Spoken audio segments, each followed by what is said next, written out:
Ah, allez, Elsa Kissel est là, c'est formidable. Parole de jeune. Alors, parole de jeune, bonjour Elsa Kissel. Bonjour Denis. Vous avez une petite trentaine d'années, vous avez fait Sciences Po, après alors là aujourd'hui vous êtes dans l'agronomie et vous avez lancé avec déjà 30 000 signatures une pétition qui s'appelle Pour la transparence sur les pesticides. Voilà, on fait un peu le lien avec ce que disait Frédéric Danhé. D'abord, c'est parti d'où personnellement et qu'avez-vous voulu faire là ? En fait, je me suis posé une question toute simple il y a quelques années. C'était est-ce qu'il suffit vraiment d'éplucher une pomme pour en enlever tous les pesticides, comme on l'entendait souvent. Et là, au bout de quelques recherches sur Internet, j'ai trouvé un rapport qui m'expliquait qu'en fait, non, ça ne suffisait pas, puisqu'un fruit qui avait grandi, qui avait été produit avec des pesticides, les gardait dans sa chair. Donc à partir de là, je me suis dit, bon... il manque quelque chose. En tant que consommatrice, en tant que citoyenne, j'ai envie de savoir. Et je suis peut-être pas la seule à avoir envie de savoir. Donc j'ai décidé de lancer une pétition sur le site Mes Opinions pour inviter les gens qui veulent s'exprimer à signer. Et mon but, c'était d'interpeller les parlementaires, d'interpeller les ministres. C'était en début 2017. Petit à petit, la pétition a pris de l'ampleur. Et je me suis dit...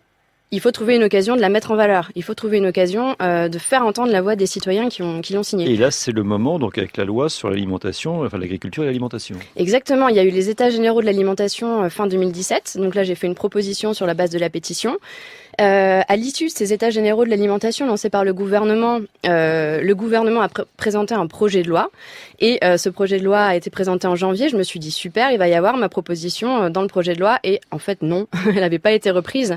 Mais ça a été l'occasion pour moi d'écrire des amendements, d'essayer de transformer la pétition en loi et de la proposer à des parlementaires. Alors Elsa Kissel, on veut en savoir plus. Effectivement, on a donné le titre pour la transparence sur les pesticides. Concrètement, qu'est-ce que ce serait ? J'achète un produit, qu'est-ce que vous souhaiteriez ? Oui, en effet, qu'est-ce que c'est que la transparence sur les pesticides ? En fait, c'est la transparence sur les pesticides dans nos aliments. En tant que consommateurs, beaucoup d'entre nous avons envie de savoir quelles sont exactement les substances qui sont dans les aliments qu'on achète. Ça pourrait prendre plusieurs formes. Alors moi, je suis une citoyenne, je veux savoir, je suis pas une spécialiste. Il y a déjà les ingrédients. Mettons, si vous prenez une boîte de gâteaux secs, vous avez déjà les ingrédients. Simplement, le blé qui a servi donc à fabriquer ces gâteaux, on va pas forcément vous indiquer qu'il y a eu des pesticides. Et c'est là que vous voulez qu'il y ait un peu plus d'informations ? Exactement. Petit à petit, on a eu de la transparence sur, par exemple, les conservateurs, les différents E. C'est une information qui est donnée et qui est pertinente, en fait, parce que les gens, à partir de là, ils peuvent aller faire des recherches sur Internet. En discutant avec les députés pour essayer de leur proposer mes amendements, qu'ils ont repris avec les sénateurs également, une des critiques qui a été, à mon avis, les plus faibles, qui a été faite, c'est qu'il ne faudrait pas donner cette information aux consommateurs parce qu'en fait, ça risque de leur faire peur. Alors, j'estime j'ai l'impression en tant que citoyenne que, étant en démocratie, le premier pas, c'est de donner l'information, de la rendre transparente, et ensuite, il existe des outils sur Internet qui permettent d'aller chercher si cette substance est toxique ou non.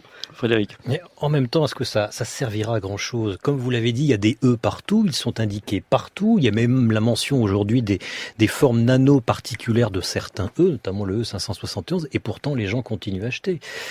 Ils continuent à acheter, mais au moins ils sont informés. Et en fait, les gens qui vont vouloir aller plus loin, et il y en a beaucoup qui commencent vraiment à s'intéresser à leur alimentation, vont avoir la possibilité d'aller sur Internet. Par exemple, un organisme du gouvernement a mis en place un site Internet qui s'appelle IFI, E-PHY, et qui recense toutes les substances pesticides, etc. Donc à partir du moment où on a l'information sur l'aliment, on va pouvoir aller dans cette base de données et comprendre ce que c'est. Alors la suite, très rapidement, parce que là, en fait, on est dans une actualité pour vous. On est complètement, effectivement, dans une actualité. Il faut savoir que le texte a été voté à l'Assemblée il y a quelques semaines. Voilà. Il est maintenant au Sénat. Et il va être examiné au Sénat à partir de mardi 26. Et là, il y aura votre amendement ? Il y aura mon amendement, mes amendements qui ont été repris par une trentaine de sénateurs. Et on a lancé avec un site qui s'appelle lobbycitoyen.fr un outil d'interpellation des sénateurs. On peut leur écrire par mail et leur demander si on en a envie qu'ils soutiennent les amendements. Alors, plus de 30 000 signatures. Vous avez sur le site de CO de Mon Amour, vous avez votre pétition aussi. Donc, si vous souhaitez le signer, faites-le. Je signalais aussi qu'actuellement, il y a, du côté du Sénat, grâce à Joël Labbé, entre autres, tout un travail sur l'herbe l'herboristerie, qui essaye de faire passer quand même des idées aussi là-dessus. Et voilà, donc je disais que c'est un sport de combat, mais en fait c'est ça. Restez avec nous, on va prendre un grand bol d'air comme on aime dans cette émission. On va partir, justement, rencontrer un homme qui s'intéresse très fortement à l'herboristerie parce que il va nous emmener du côté des Monédières.